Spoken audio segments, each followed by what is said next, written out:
गौ मत से भाई गौ माता है। तो मैं कहना चाहता उद्घाटन भी राजनाथ सिंह जी करके गए थे, रक्षा मंत्री। इसका गौ को देखो, ये हमारी गौ माता की का कितना बुरा हाल हो रहा है भाई। ये रोहतक की न्यूज है भाई। ये नगर निगम वाले हैं जो ट्रैक्टर से हमारी गौ माता को उतार रहे हैं। देखो कितनी बेरहमी से उतार रहे हैं। देखो कितनी बेरहमी से इनको गौ को उतारा है। ये ट्रैक्टर वाले ने बताया था भाई, ये जो गौ माता जो हम उतारे हैं ये किसी गौशाला से आए हैं भाई। और भाई जो उस तरफ पड़े हैं वे आवारा गौ मत से भाई गौ माता हैं। तो मैं कहना चाहता हूँ नगर निगम से, सरकार से, इन गौ माताओं का कोई समाधान नहीं है। इसी तरह हमारे गौ माता को गौ को कुत्ते नोचते रहेंगे क्या? इसको मुक्ति देने के लिए कोई ऐसा प्रावधान नहीं है कि कुत्ते भी इसको गौ माता को ना नोचे और समाधान भी हो जाए।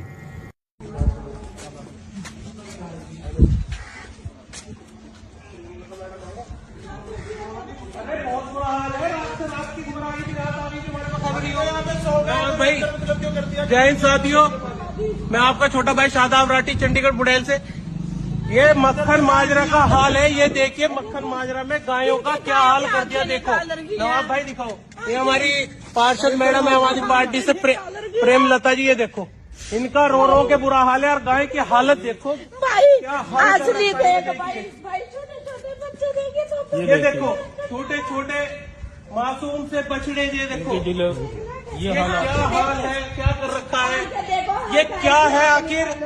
ये नगर निगम के अंडर में गौशाला आती है। इसका उद्घाटन भी राजनाथ सिंह जी करके गए थे, रक्षा मंत्री। इसका उद्घाटन ये देखिए जो इससे, और ये है प्रीत कौर बबला जो मेयर 12 सितंबर 2000। गौशाला, मोहन गौशाला। अब आपको इस गौशाले में गौवंश को भी दिखा रहे हैं। ये देखिए, ये है, ये मवेशी देखिए। इसे गौशाला कहेंगे कि जेल कहेंगे, आप स्वयं बताइए। फिलहाल इसे गौशाला का नाम दिया गया है और मोहन गौशाला। लेकिन यहाँ इनको खाने पीने के लिए कुछ भी चारा भूसा का की इंतजाम नहीं की गई है। चरवाहे लोग बताते हैं इनको रात में भी कुछ देते हैं खाने के लिए? कुछ नहीं देते रात में खाने के लिए, ऐसे ही रहती हैं। कुछ है ही नहीं है तो क्या देंगे? पानी भी नहीं है, यहाँ पानी भी नहीं है, न भूसा पियारा कुछ भी नहीं है, कुछ भी नहीं है। यहाँ इस रूम में भी है। আপনারা প্রত্যেকে এই ভিডিওটা দেখতে পেলেন। এই ভিডিওটা যত সম্ভব উত্তরপ্রদেশের ওই দিককারই হবে, যে অনেকগুলো গরু সেগুলো গোভাগাড়ে ফেলে দেওয়া হয়েছে, কিংবা না খেতে দিয়ে দিয়ে সেই গরুগুলোকে দুর্বল করে ফেলেছে। গরুগুলোকে না খেতে দিয়ে তাদেরকে দুর্বলতা করে ফেলেছে। এই জন্য প্রকাশ্যে দেখতে পাওয়া যাচ্ছে কিছু গরুগুলোকে কুকুরে ছিঁড়ে ছিঁড়ে খাচ্ছে। তো আমি বলতে চাই, যারা গোমাতা বলছেন, যারা গোমাতা বলে দাবি করছেন, এই যে কাজগুলো করা এইগুলো একদমই অন্যায়।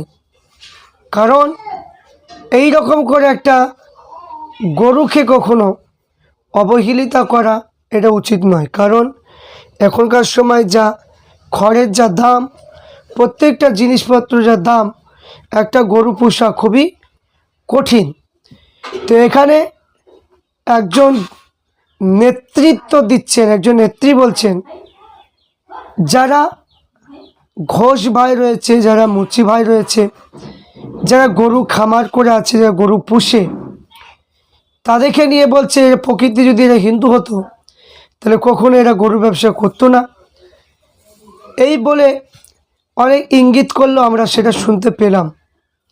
কিন্তু এটা মানুষের জীবিকা, কে কোনটা পালন করবে, কে কীটা কোনটা করবে, এতে ধর্মের সঙ্গে কোনো সম্পর্ক নেই।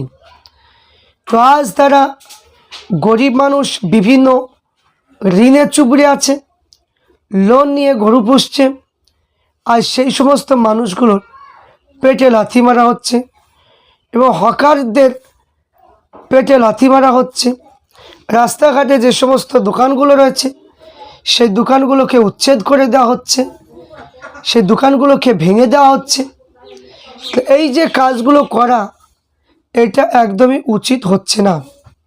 কারণ যে একটা মানুষ, অসহায় মানুষ, ভোট নেওয়ার বেলায় মাথায় হাত বুলানো, আর ভোট হয়ে যাওয়ার পরে সে গরিব হকারগুলোকে কিংবা যারা গরিব, যারা গরু পোষে, তাদের সঙ্গে এরকম দুর্ব্যবহার করা একদমই উচিত নয়। আজ আমরা বড় দুঃখের বিষয় যে কুরবানিতে গরু কেনাকাটা করতে দেবে না, রাস্তাঘাটে গরু আটকে দেওয়া হচ্ছে, ছেড়ে দেওয়া হচ্ছে। এই জন্য অনেক জায়গায় গরু কেনা বন্ধ করে দেওয়া হয়েছে। তাই আমরা পরিষ্কার বুঝতে পারলাম যে মুসলমানের যতটা সমস্যা, তার চাইতে ঘোষ ভাইদের দ্বিগুণ সমস্যা, এবং অন্যান্য যারা গরু পুষে তাদের প্রত্যেকের সমস্যা। তাই যে সমস্যার মধ্যে পতিত হয়ে আছে, এই সমস্যাগুলো দূর করাটা উচিত ছিল, কিন্তু সেটা কি হলো না। তাই ওই সমস্ত মানুষের পাশে দাঁড়ানো, ওই সমস্ত মানুষগুলোর পাশে দাঁড়ানো একদমই উচিত ছিল, কিন্তু সরকার সেটা দাঁড়ালো না। ওই সমস্ত মানুষগুলোকে এত অবহেলিত করলো। এরা বারবার বলছে যে আমাদের এই গরুগুলো বিক্রি করার সুযোগ দেওয়া হোক, নইলে আমরা ঋণে চুবড়ে যাব, আমাদের অনেক লোন নেওয়া আছে। এত কান্না কাঁদছে, কিন্তু তাদের কান্নার কোনো প্রতিভা দেখতে পাওয়া গেল না।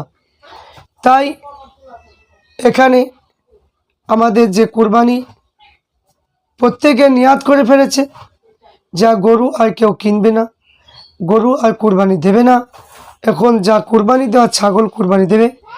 এবার বুঝতে পারবে যা ছাগলের গোস্ত যারা খায়, ছাগলের গোস্তর যা দাম হবে কিনতে গিয়ে, এবার বুঝতে পারবে যে কত ধানে কত চাল, এবার বুঝতে পারবে।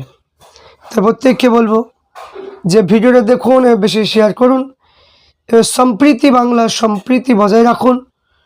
একে অপরের প্রতি যে ভালোবাসা, সহানুভূতি রয়েছে, সেইগুলোকে অবশ্যই আপনারা ভালোবাসা দিয়ে সেইগুলোকে ভরপুর করে তুলবেন।